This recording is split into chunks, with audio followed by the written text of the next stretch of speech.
Hello, friends. As time changes, many things change, and new solutions also emerge for the challenges that come before us. We should also understand those solutions in time. The biggest challenge of today is destruction, not being able to manage time and not being productive. And to solve this challenge, the new theory, the new concept that we are going to discuss today is of mind management and not time management. Today's book summary is Mind Management, Not Time Management, Productivity, under One Creativity Matters, written by David Kadavy. David Kadavy is also a writer and a podcaster. He helps people to be productive in their creative work. More than 9 million copies of his books have been sold. David Ted's has also appeared in The Post and Observer. So the thing is that many books and speakers tell how to use your time well. They ask you to do this or that, but the truth is that completing things has nothing to do with time management. It depends only on how you manage your mind. This summary is going to teach you some simple and powerful techniques to achieve mind management. So let's start without delay. Today's book summary, Mind Management, Not Time Management, Productivity, Fan Creativity Matters by David Kadavy. You see it all around you. Everyday people are busy in the rush to earn money. That's why you should use every second at the right place. To earn money, you fill your calendar with different activities to such an extent that you do not have time to rest. And not only this, nowadays people have started multitasking, i.e., doing many things simultaneously, like answering your email while having lunch. Is this the same hustle culture that everyone feels proud to be a part of? Has it become common to always be tired, angry, or feel upset? This summary will prove that time management is no longer of any use, and you will not get anything from it. You will learn how mind management can help you to get success and do any work. You can also learn that you do not need to hurry to achieve anything. Mind management, not time management, is a better way to achieve your goals. So let's start with this first chapter. Mind management, not time management. The author of this book, David Kadavy, did not consider himself a writer. He did not like writing since childhood.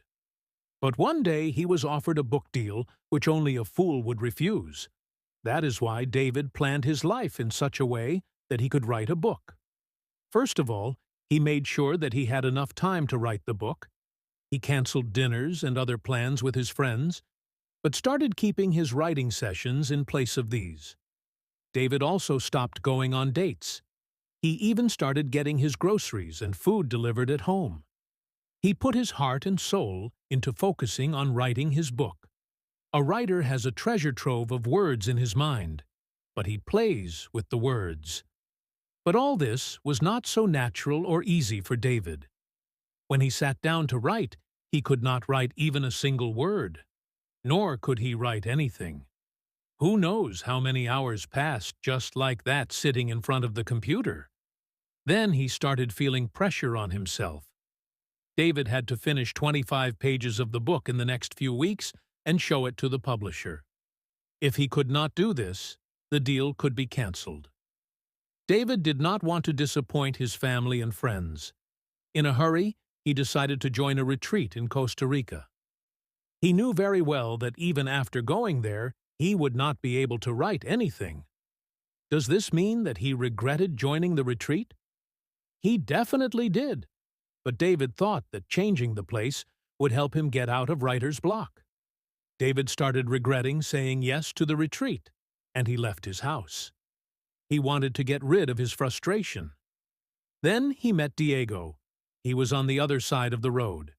When he called David, as if both of them were friends, Diego called David with a hand gesture and started talking to him in Spanish.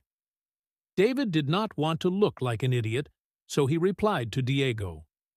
After talking to him, David came to know that Diego wanted to talk about something like this. He loved to roam on the beach in the rainy season. Their conversation did not last long, but David was feeling very good after this. When David returned home, he sat in front of the computer again.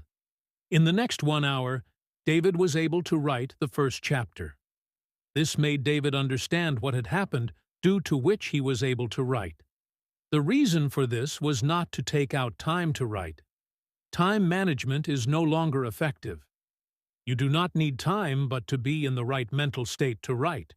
This is what David calls mind management. Mind management means giving priority to your creative energy, but it can also waste your time. Have you ever felt zero motivation after looking at your long to-do list? This happens to all of us. Still, with mind management, you can get out of this problem. Mind management means looking at a task or problem from a different perspective. In time management, you ask yourself, what I can do right now? Most of the time, due to this question, you start procrastinating. You know that you have to do something, you do not have the focus to do it, and there is no motivation. On the other hand, in mind management, you ask yourself what work I in the mood am to do right now, but what should I do that can fit with my mood? The best way to complete your work is that your mental state and that work should both match with each other. This does not waste resources like energy and time. The next chapter is the creative sweet spot. Being creative is not something that comes to you easily. It is not a grocery that you can buy. The process of creativity takes time. To tell a story, write a song, or make a painting, it is very important that your state of mind is right. David uses two types of thinking to get into creative mode, which are diversion thinking and convergence thinking. Divergent thinking occurs when your thoughts are scattered. In this, your attention is on many things. When you combine these different thoughts, it is called convergent thinking. Then take the example of writing. You want to say something, but to say it, you need to think carefully. There are many ways. First, what do you want to say? Do you want to say it formally? Or do you want to say it as if you are talking to a friend? Do you not want to give it any name, or do you want to tell everyone that you have written it? This is called divergent thinking. Conversion thinking is when you choose one of your options. For example, suppose you want to write about your first love. You want to present the tone of your writing to your readers as that of a friend. You do not want to give it any name, because you do not want to reveal your identity to everyone. That is why, to create good creative ideas, you need both divergent and conversion thinking. To make your final product brilliant, you need the best ideas. But how will you find these ideas? By identifying your creative spot. Your creative spot tells you about that time and place in which you are able to do your best creative work. Creative work is not something that you can do with the help of a guidebook that has any logic or any mathematical formula. Creative work is not useful. Creative work is a unique thought process which we often call insight. According to neuroscientists, insight is a sudden feeling or change in perspective. Insight can also be considered a movement of eureka, which happens when you get tears of joy after getting something. Have you ever suddenly got a brilliant plan idea? That is called eureka, or you have found it moment. This happens when you suddenly find some missing words of your song, or you find a perfect plot of your story. Now you want to paint something again, but do not know what to paint. For this, suddenly remembering to paint your favorite cartoon character would be a eureka moment. During special times, it can be easy to find your creative spot. Remember that this is about mind management, not about time management. Your energy is not the same every day or throughout the day, just like a lot of your energy is spent on your job. Similarly, socializing with your friends or working on your painting or novel also take up a lot of your energy. That is why, find the right time of the day when you have the most energy. You also have to maintain coordination with your system, i.e., your sleep cycle. This system helps you to stay in place during the day. Think of it as a line going up. The more you stay awake, the more alert you will be. But your sleep clock prevents you from staying alert along with staying awake. In other words, if you do not sleep well for one night, then your sleep clock becomes very high. Think of your sleep clock as a line going down because it reduces your energy. The line of both your system and sleep clock meets at around 2:30 in the early afternoon. This is the reason why you feel lethargic and tired at this time. Understanding your body clock helps you to focus easily on your work. Many people work very focused in the morning. Like the best violin players practice diligently for the first 2-4 hours of their day. Famous writer Virginia Woolf and psychologist BFP do the same. This is because morning is the time when people are fully awake and most active. Stay alert, David has told another way to achieve his creative spot. He calls it the first wave rule, which helps him to remain disciplined in completing his work. When you spend the first hour of your day on your project, it is called the first wave rule, and it should not be any ordinary project, but it should be your most important project.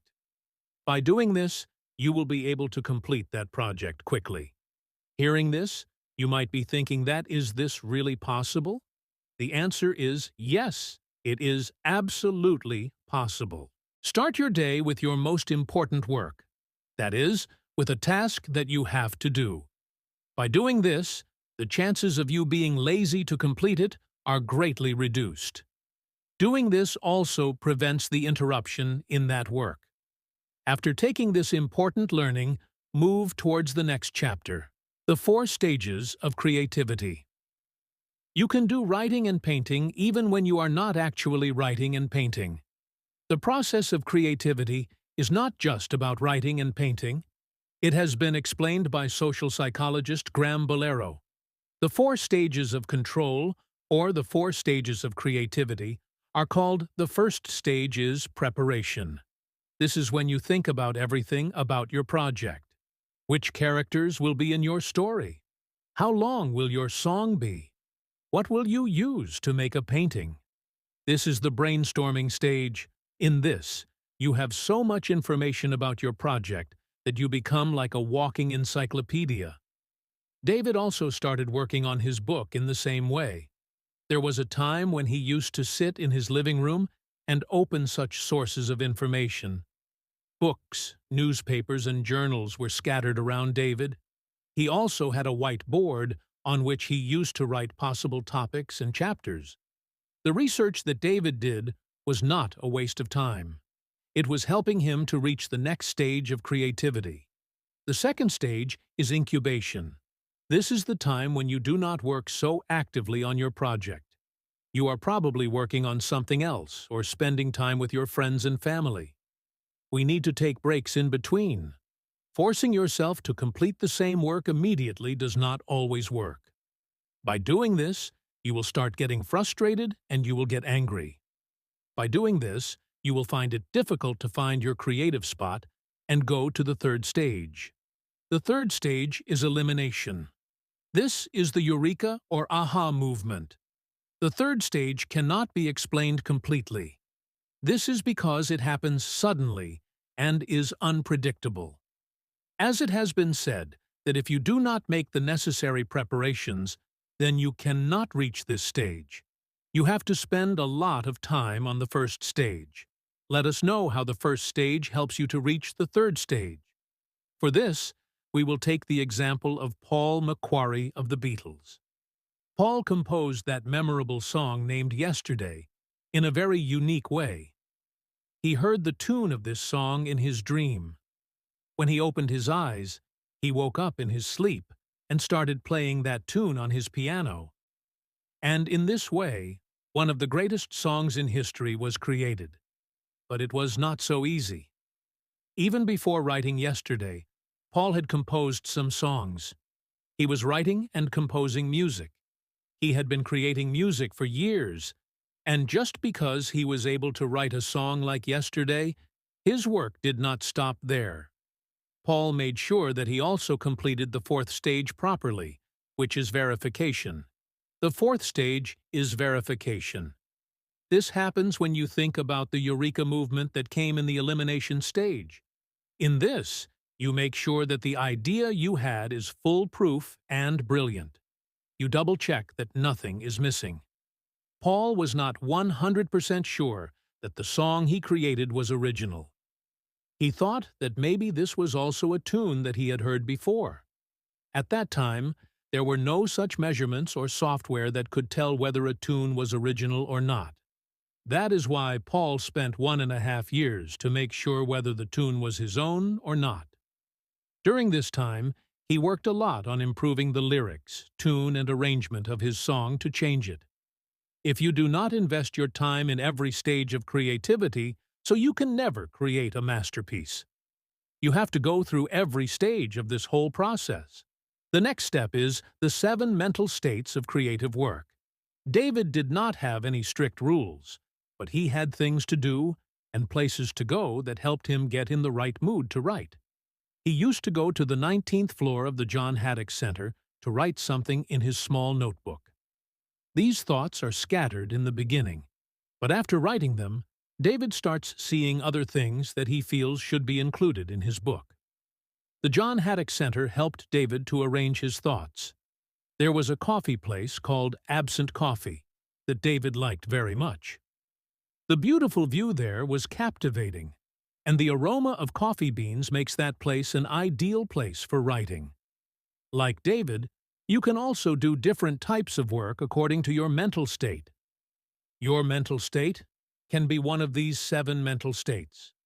The first is primitives. Mental state is when you make a plan. You decide what you need to do and how you will achieve it. In this, you also decide what is important and what is not. This is what David John Haddock used to do at the center. Second is the explore mental state. It is not about doing research. There is no need to give specific answers to specific questions. In the explore mental state, it is said to leave your curiosity open and not feel guilty for it. For example, suppose you are thinking of painting something. You research on what you want to paint, but in this process, you watch a complete documentary on the history of painting. You leave your curiosity free. Third is the research mental state. This is a place where you find specific questions and their answers. David is in the state most of the time. He researches how to make a chain apteral or how to verify whether the fact that he is going to write in his book is correct or not. Fourth general mental state is the state where you actually work. You create something by combining the ideas collected in the earlier mental states, like writing your first draft. Fifth is Polish mental state. This stage is for editing and polishing the work that you have created in the previous stage. Like you make sure that your sentences make sense. In a painting, you check that there is no place left on the canvas where you have not painted, or there is no color that needs to be made darker or lighter. Sixth is administrative mental state. You cannot always focus on your creative work. You also have some responsibilities that you have to do, like paying your bills and spending time with your family. This mental state is important because you have to pay attention to other areas of your life as well. Finally, there is recharge mental state. In this, you need to relax and refresh yourself. Take a day off or go on vacation. When David is stressed about his book, take a day off or go on vacation. When David is stressed about his book, when he gets stressed, he goes for a massage. Sometimes watching funny videos or movies can also help in this. Find ways to calm yourself and relax your mind. Creative suckles. David had a very strange routine. From 12 o'clock at night to 4 o'clock in the morning, he used to focus only on his book. At 4 o'clock in the morning, he would switch off the light, shut down his computer, and sleep till noon. The next day, in the afternoon, he would prepare his notebooks and go to the coffee shop. He would work in the cafe until it was time to close. This is called the debt-create cycle. This is a repeating cycle in which, along with moving forward in your work, you also get time to rest. There are 4 stages of creativity in the creative cycle in which you prepare, invite, eliminate, honor, verify. The creative cycle does not need to be based on time. It can be based on weeks and even different seasons. Let's see an example of the creative cycle. David likes to do the first stage of creativity, preparation, at night. The peace of the night helps him. When she sleeps, Bet is not able to concentrate on her creative work. This makes Bet feel inspired. She moves into the third stage of creativity, which is Illuminati. When Bet sleeps, she gets an aha moment. She finds the right words for her song and immediately writes them down on a tissue paper kept with her. She spends the whole afternoon improving her song. She replaces some words with better ones and chooses the best instruments to play that tune. There are many options to manage your mind. You just need to find the one that suits you the most. The next step is creative systems. Once, Bet was in a big trouble. He had to do an interview with Dr. Rock for his podcast. Dr. Rock was an inspiration for David. He had written a book called Your Brain at Work, with the help of which David was able to understand that in creative work there is a lot of difficulty. How does mind work? David considered Dr. Rock his ideal, but on the day David had to talk to Dr. Rock, he had to face many difficulties. First, the apartment he had rented was undergoing construction work, and there was noise all day long. There couldn't have been a worse situation to record a podcast. Secondly, David had recently moved to Panama City to write his book, but he didn't know his new neighborhood very well, so he had no idea where he could find a good place for the interview. Thirdly, David knew that it would be impossible to change the schedule of this interview because famous people like Dr. Rock are always busy. This was a once-in-a-lifetime opportunity. It seemed that it was clear what was going to happen. David would have to cancel the podcast. Nothing was going well that day, but Bit's creative system got activated, and he wrote an email to Dr. Rock. He didn't know how, but suddenly he was not feeling hopeless. He had found a solution to every problem that was coming his way. Finally, David went to record with Dr. Rock. We were successful in doing this. The creative system is a repeating processor that helps you do your creative work. It helps you know what steps to take while keeping your mental energy in mind. Think of the creative system as a chest that covers your creative cycle and stages of creativity. It basically takes care of the entire creative process. The creative system needs a minimum creative dose. This is the smallest thing you can do to move your creative work forward. Suppose you are a writer. Your minimum creative dose is to write a paragraph of your book. The minimum creative dose helps you focus on your other priorities. Open loops are also a good thing for creative work. Let us understand this with an example. When you feed your cat, you notice that its food is about to finish. You make a mental note to buy cat food from the supermarket. This is an open loop because buying cat food keeps going on in your mind even when you are doing other work. The open loop takes place in your mind. This mental space remains vacant. This space can only be empty when you complete that task, i.e., buy cat food. It seems like a negative thing, but open loops are beneficial for your creativity or help you take your project forward. Let's go back to that example where you were a writer and were writing a paragraph for your book. That creates a coupon loop in your mind, which you can refer to the next day and the days to come. In this way, even if you are not able to spend your whole day in writing, you will not feel guilty. As long as you are making progress, you will keep moving forward and do not lose your momentum. The best thing about the creative system is that you can have many open loops. One loop can be connected to the plot of your story, while the other can be connected to the back of the character of the story. The creative system also prevents you from making excuses. You cannot even say that you do not have time, because only a few minutes are required for a minimum creative dose. And now that more, which we call the conclusion, i.e., all the chapters we have read and heard so far. We will repeat his learnings here. First of all, you learned what is mind management. It means creating the right mental state to do your work. It means asking yourself what kind of work I in the mood am to do, but what can I do that can fit in that mood? Secondly, you learned that you could achieve mind management by finding your creative sweet spot. You will be able to do this by applying Devo-Gent honor conversion thinking. In both ways, you can create a eureka movement, which is like a sudden success in your creative work. To find your creative sweet spot, you have to identify your most productive time. Most people like to work in the morning because there are fewer distractions during that time. Thirdly, you learned about the 4 stages of your creativity. You have to go through all these stages to create something amazing. These stages are preparation, incubation, illuminati, and mental state, along with work. These states help you complete the 4 stages of creativity.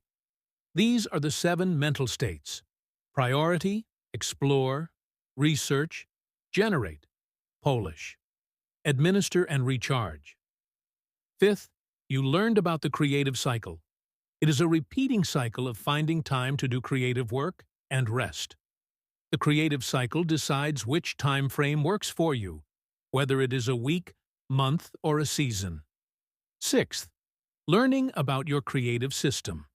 It oversees the 4 stages of creativity and the creative cycle. It is a repeating process that helps you find answers to questions like, what steps should you take, or how should you do them? Today, the whole world has become a storm of fast-paced life. In this, everyone is busy doing as much work as possible as soon as possible. But there is a different pleasure in doing things slowly. So, enjoy that process, and do not hurry. As the saying goes, big things are achieved only by those who wait for them. And the same thing has been said in our Vedas, that patience is the only victory, that all the tools and learning you have got to keep yourself focused to increase your creativity at the door of destruction will prove to be valuable for you, and you can use them. I will also implement it in my life.